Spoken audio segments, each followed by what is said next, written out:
was one of those kids who just always wanted to be a writer. Like, I was 6, 7 years old, and that's what I was telling people I wanted to be. You know how some kids play house? Like, I would sit at an electric typewriter, pretend I was writing a novel. This was fun for me. And I was writing stories from a very early age. I went to like nerd camp in the summer where you take classes for fun as a kid, and it was the writing classes. So, you know, from the beginning, it's always what I wanted to do.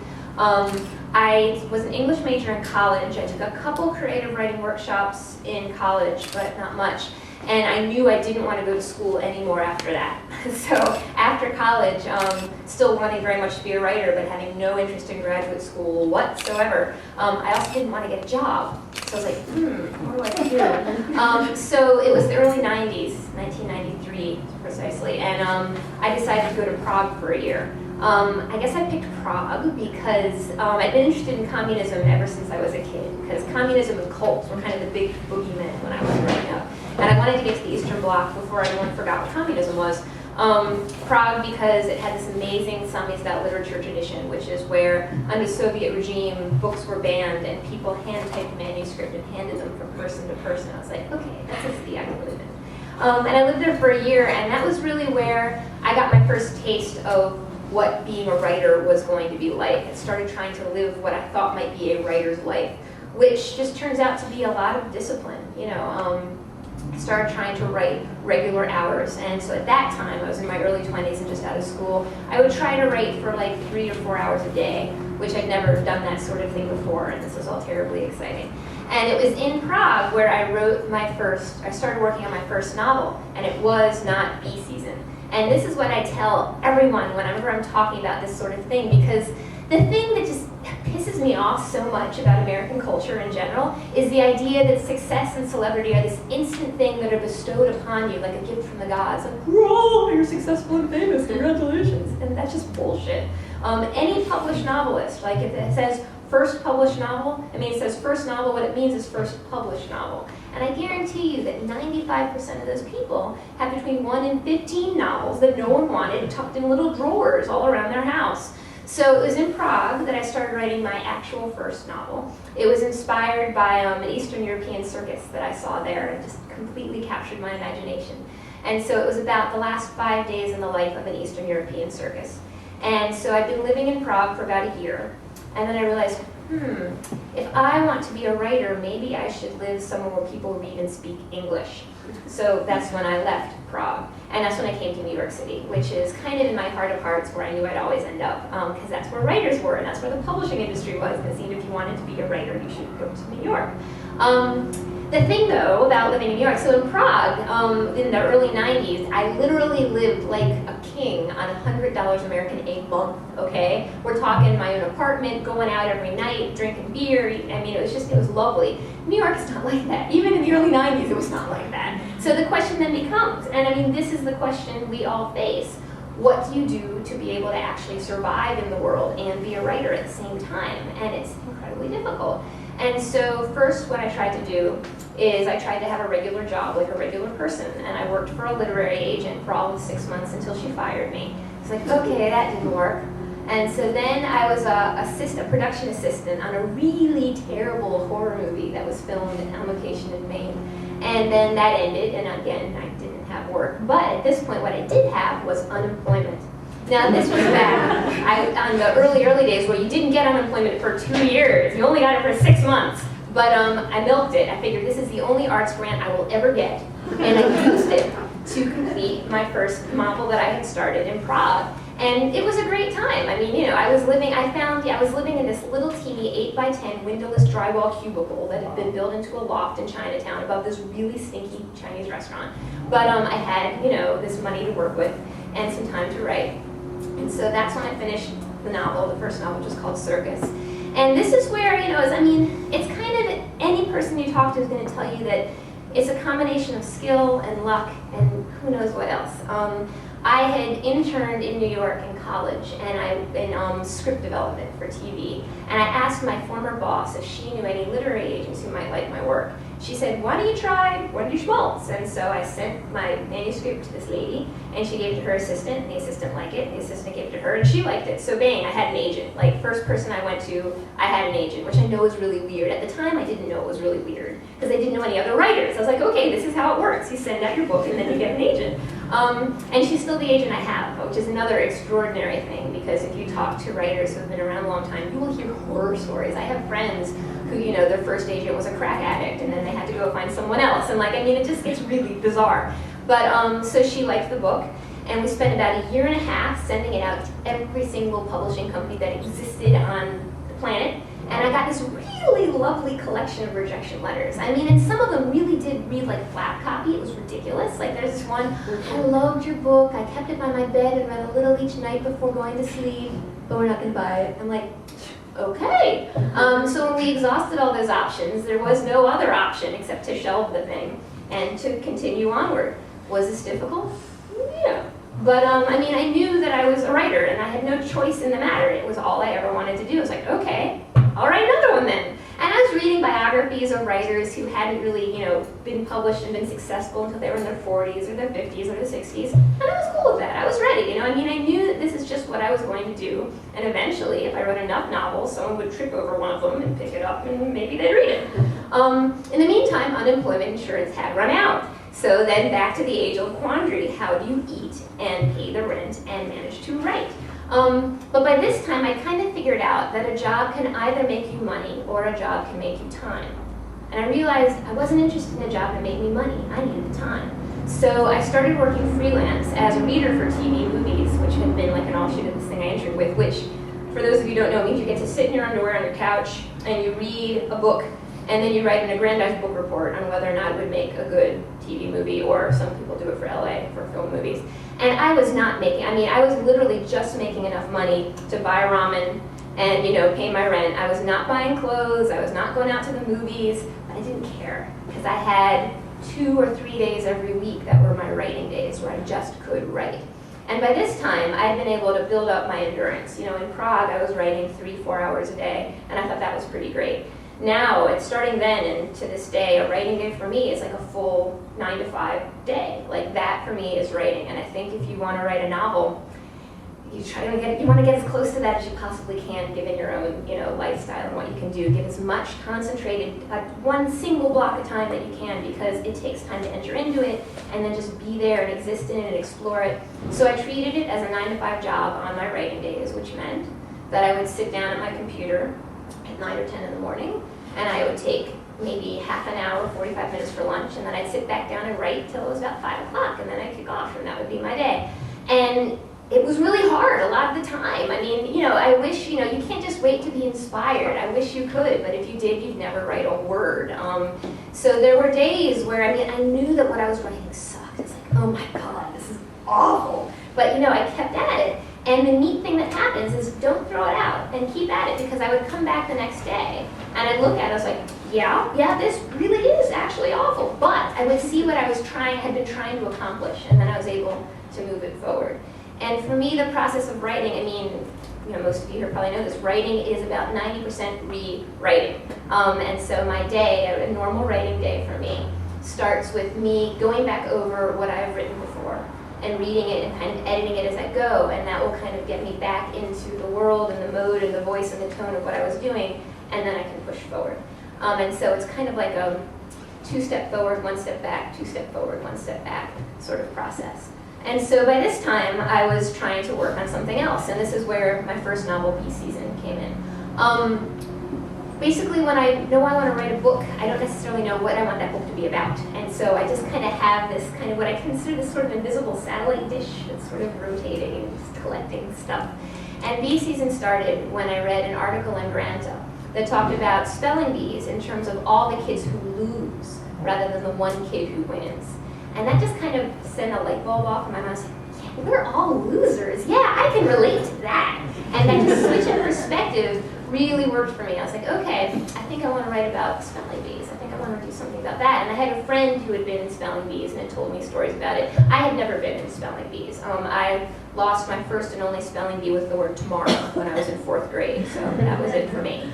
So the first part for trying to figure out how I wanted to do this new book was to do research. So I went down to Washington, D.C., where they host the National Spelling Bee every year. And I went to the hotel, and I went to the ballroom, and as soon as I set foot in the ballroom, it was just the air. I don't know if any of you have attended or participated in the National Spelling Bee, but the air in that ballroom was just electrified. It was just, I was riveted to this stage instantly and incredibly tense, because these kids are teeny tiny, right? And they haven't learned to dissemble yet. Their expressions, everything they're feeling is just written plainly on their faces.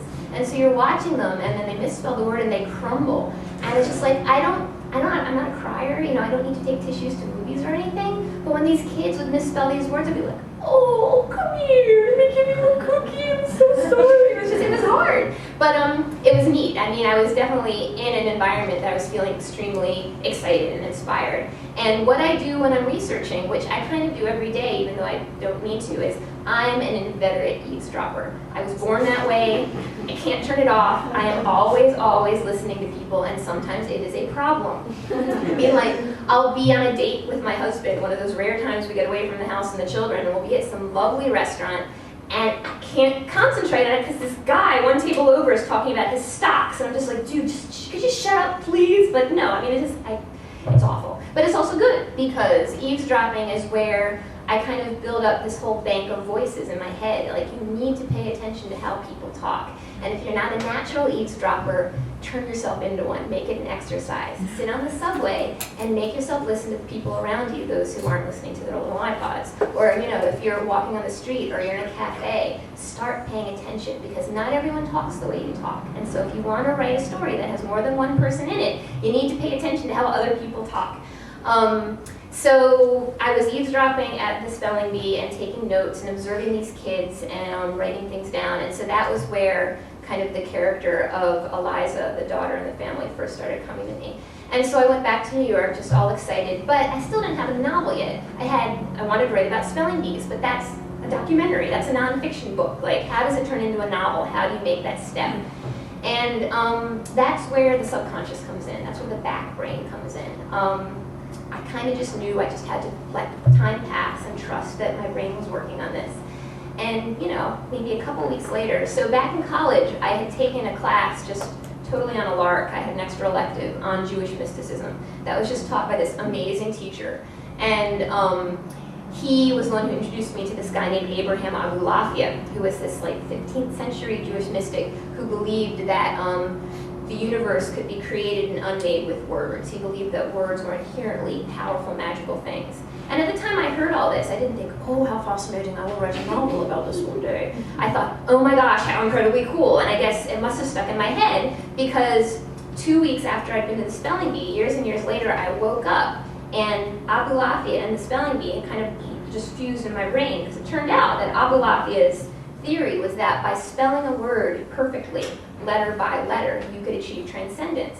That is what I had just seen at the spelling bee, kids standing up, spelling words letter by letter. And so my back brain had conveniently remembered that for me and reminded me and fused those two things. And I think any art, that's where art comes from. It comes from the fusion of two things that on the surface seem pretty dissimilar. Things that other people might not connect, but your brain, because it's unique, finds your own way to connect them, and it provides a new lens through which to look at the world by fusing these two things. They have things to say to each other and things to say to the world in general, and that's where art is born, whether it's a novel or a painting or a poem. I think that they have that sort of thing in common. So that's where Bee Season really became a novel for me, is when I was able to fuse those two things.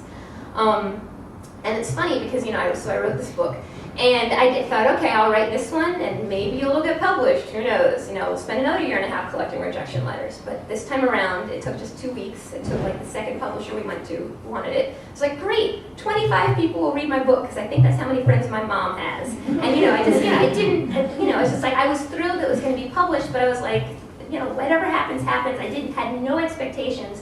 So when it became this crazy, successful thing, it was just really bizarre. I was not expecting this in the least. So basically, I won the literary lottery. It happened once. I'm very grateful. I don't expect it to ever happen again. If it does, cool. But, it's just the sort of thing. You can't make it happen. You cannot write with the expectation that it's going to happen. And if you're going into the business of writing because you want to be a big famous writer someday, pick something else. I hear dentistry is very reliable, but like don't go into writing with expectations of what it's going to bring you, because you just don't know. Go into writing because you love it and you don't feel like you have a choice because you have this compulsion to write. That is the only way you will be happy as a writer. So yeah, Bee Season did ridiculously well, and it got adapted to a film, which was incredibly surreal and which I had nothing to do with, but I'm very grateful. You know, it brought more readers to the book. And so then the question is like, well, what do you do next? And so my aim as a writer is to never repeat myself. I want to write books that are completely different from each other, because my favorite writers are ones where when I sit down to open their new book, I have no idea what they're going to be doing. I don't like to be able to recognize the voice too much or the themes. I don't want to be one of those writers that always has the distant father and the, you know, like, you can't help it to some extent because you have your personal concerns and obsessions, but if you're paying enough attention, I think you can work with those enough to use them in lots of different contexts and forms so that you're not repeating yourself too much. And so my second book, Wicked's Remedy, happened because I was reading the New York Times one day, and it listed the 10 worst epidemics of all time. And it listed the 1918 influenza epidemic as one of them. And I had never heard of the 1918 influenza epidemic. And you know, this was back in, I want to say, this was around back in like 2000 or 2001, before we all knew what it was, because it hadn't been in the newspapers yet. And I'm an incredibly morbid person. I was a morbid child, I'm a morbid grown-up. And so the idea of this epidemic that had killed millions and millions of people, I found terribly exciting. So I began to do research. And this book was basically the polar opposite of my first one. Because my first one, I did a little research. I actually went to a Hare Krishna temple pretending I wanted to join to research the Hare Krishna aspect. And I did, you know, as I said, go to the spelling bee. But with this next book, it was set in 1918 in South Boston, and its protagonist was this working-class Irish Catholic woman, which is about as distant from my little suburban Jewish late 20th century upbringing as I could possibly imagine. So basically, 6 months of pure research. I basically lived at the library, which I love libraries. It was really fun. Doing research, finding out what life was like in 1918, learning about the influenza epidemic and learning about just influenza as a disease, the mechanics of it. I knew I was ready to start writing when I could close my eyes and put myself on a street in 1918 and like walk down the street and feel like I had a sense for how things would look and, you know, how to picture things and stuff like that. And so that's when I started writing.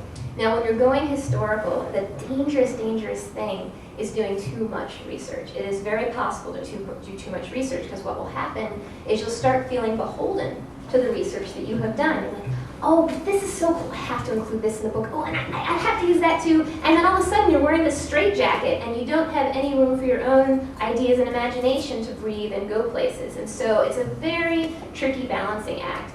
And to be honest, I'm wondering, you know, I've talked to other people, and I think a really good trick is actually to do as much writing as you can before you do a lick of research, to sort of just establish things on your own, and then just use research to fill in the blanks.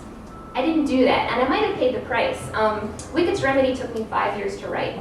After 2.5 years, I thought I had finished it. I had it completely finished, you know, and after, I don't even know how many drafts, 2.5 years, I was like, okay, I'm done, I'm ready to go. I have about 5 people that I use as my trusted readers. They're not in the publishing business. Some of them, one might be a writer. Most of them, they're not writers even. A lot of visual artists actually, but the thing that they have in common is they all love to read. And they're all smart, and they know how to talk about what they read. And that's the kind of person I want for a reader. And also, they are honest, and also they know that they can be honest with me without it jeopardizing our friendship. And so the most important thing, if you are a writer, is to get yourself readers who you trust, readers who will be honest with you, not mean, but honest, and let you know what they think, and be able to talk about why they think what they think. And that's the tricky part, to get constructive criticism out of someone. It's a difficult skill, and so you need to be picky, but you need to find those people. So 2.5 years had passed. I gave it to 2 of my readers. They read it, and they sat me down and they said, this isn't very good. And I was like, what do you mean? And as I talked to them about it, I realized that I hadn't gotten the main character right. I had not nailed her. I had been so focused on all the differences between myself and this 1918 South Boston Irish Catholic lady that I hadn't made her feel like a real person. She wasn't flesh and blood. She was very flat on the page. And that's the super tricky thing about writing fiction. For me, fiction does mean fiction. I want to make it all up. I don't want to put a wig on my mom and put her in a different dress and give her a different name and call her my fictional character. That's thinly disguised memoir. It's a whole different business. So the trick is, how do you make stuff up and still have it feel real? And it means that basically it will always have to be personal. There's a difference between being personal and being autobiographical. And that, for me, is the challenge of fiction. For me, the challenge for fiction being personal means imbuing your stories with kind of emotional and psychological truths that you've experienced, using your stories to maybe explore your own fears or interests or curiosities. And I hadn't done that with this main character, this Lydia person, who was the main character of Wicked's Remedy. And so I realized that what I needed to do is, instead of focusing on all the things that were different between herself and me, I needed to find some things that we had in common. And then that's when I made this kind of, for me, what was this huge epiphany about history, which sounds so childlike, but like, we're all the same. It doesn't matter if we were alive in 1900 or 2006. We're all people, kumbaya, and all that. But it's actually true. Like, in terms of our emotional lives and our psychological states and the things that we get excited about, or the people that we love, or the way that we have fear or jealousy or anger, that is timeless. And so that, to me, that was my key to write historical, to write about people who came from different places and different times, is to tap into the emotional commonalities. And so I discovered that with myself and my main character, we both very much wanted to try to make the world a better place. We were both ambitious people. We were both motivated people and curious people. And by focusing on those, I basically rewrote the book. I tossed out the book I had written in over 2.5 years. I kept the storyline. I was very happy with the plot, but I realized it had to be told totally differently. So I took another 2.5 years to write it again, using this kind of better constructed main character. And this time I was much happier with the results. So there you go. That was the second book. And as much as I had enjoyed the experiment of writing historical fiction, the whole research thing had totally tired me out. So I was like, okay, third book, no research whatsoever, plus present day. B season was in the 80s, which doesn't count as present day, and Wicked's had been 1918. I wanted to be like present day, and see what that felt like. And so The False Friend, that also, I just finished, I know, it just came out. It took me also about 4.5 or 5 years to write, but it actually, the seed of it had been planted about 10 years before in my mind. And this is the thing that you're going to find that's interesting. Like, you never know what your next book, like where your ideas are going to come from, and things that you think about, let them ferment, let them fester and grow, because they'll come back to you if they're important and if you like them. And so about 10 years ago, I had suddenly remembered throwing a pair of scissors at a little girl when we were both girls. She was my best friend at the time, but she was the kind of best friend we were also each other's sort of worst tormentors.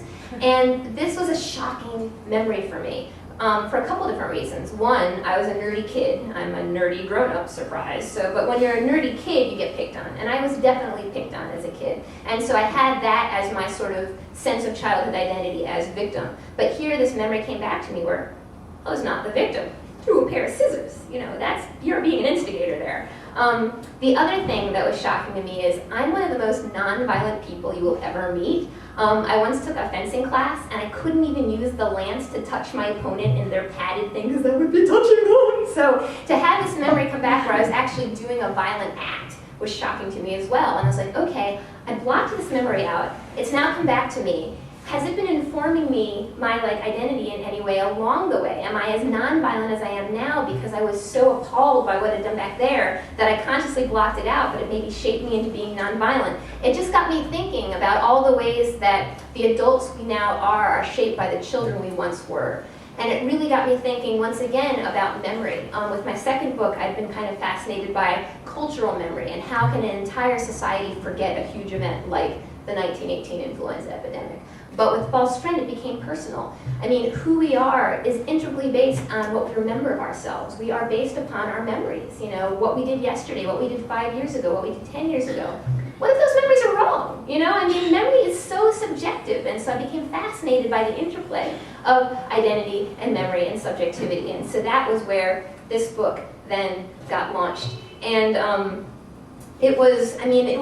I think, you know, people have asked me, you know, how did having a first book that did so well kind of affect you, you know, in terms of your writing from there on out. And I definitely think in retrospect that when I was writing my second book, I was very conscious of the fact that I wrote this book and it did really well, and people in Topeka, Kansas were reading it, and how weird is that? And what does that mean that people in Topeka are reading it? And is that okay? And so just, I was thinking far too much, and it made it writing much, much more challenging. But then Wickets came out, and while it was well reviewed, it wasn't this massive bestseller or anything, which actually gave me a really great kind of break. It's like writing my third book. I once again just got to be this person in a room who loves to write.